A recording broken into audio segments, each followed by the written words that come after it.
So back in September of 2021, I took the largest leap of faith I think I ever have, and I moved myself into a tiny home. My home is out in the country. I did this to escape from a very bad inner city situation. I was in a lot of danger, and I moved out here, and I live in a 700 square foot house with my 2 small children. In my PowerPoint is a photo of my living space. My main living space. Our bedrooms are off to each side of this, but yes, it is very small, but it has done a lot of good things for my family in multiple different ways. Now, I could talk about the relationship benefits, but I'm not going to, because I know that my situation is not universal to everybody. However, money is universal. And I do remember a lot of my places I have lived in the past have been very large, and it kind of led me to realize that America has become more and more materialistic when it comes to home sizes. And when we choose to live in smaller dwellings, we could be creating a more sustainable future for our children and so on. Our current situation is not so great. If you open your eyes and read the news, you'll figure it out pretty quickly. But the National Law Review has said that there have been unprecedented shortages when it comes to lumber. But not just lumber. Also doors, windows, insulation, plumbing supplies. Anything that a contractor needs to build a new construction is becoming increasingly difficult to find. And when they do find it, it comes at a very heavy cost.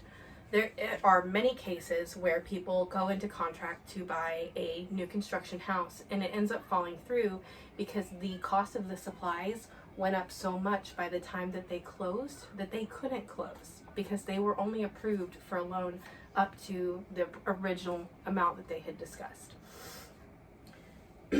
According to Investopedia, we are also, as Americans, very prone to lifestyle inflation. When we get a promotion at work, we find ourselves treating ourselves, and we continue to do this, rinse and repeat, and we find ourselves in this cycle of trying to keep up with the Joneses when really that's unimportant. What happened?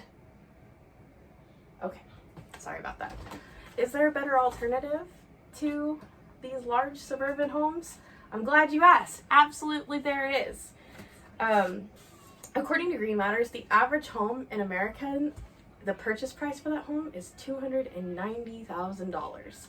But over the life of the mortgage, the homeowner will pay approximately $1 million in interest, down payments, and all that good stuff, just maintenance, keeping things running.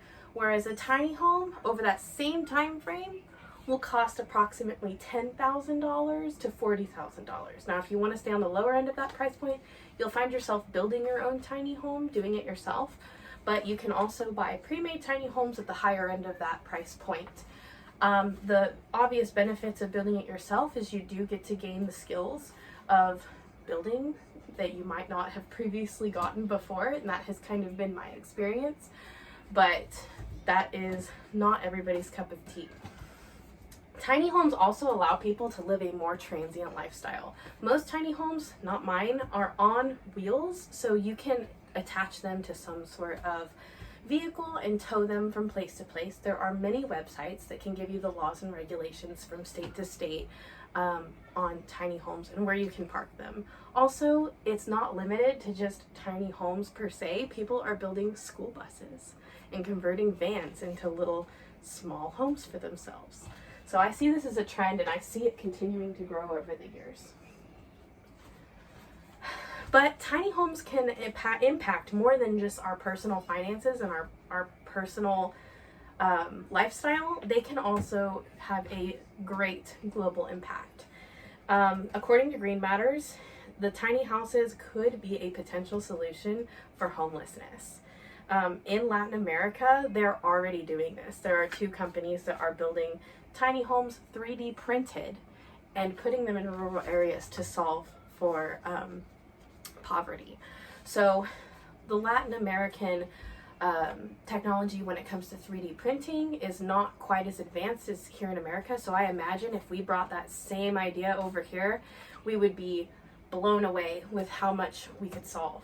And on top of that, the ongoing cost of living in a tiny home is far less. So like the residential costs to live there. So my electric bill is far less than what I paid in a townhome. I pay less for my water. I just find myself using less. I have less space to heat up and cool down. I have less linens to wash because I just have less out at any given time. And on top of that, I've bought less cleaning supplies. I bring in less clothing because I don't really have the option to have a large closet. I pretty much have to just buy what I need, and it just cuts down on a lot of that excessive spending and excessive just owning things that I don't need to own. On top of that, tiny houses could solve for overpopulation. There are places in Mexico where they build generational homes, where the bottom level is the base family, the matriarchs and patriarchs of the family, and then they continue to build levels on top of that for all their children.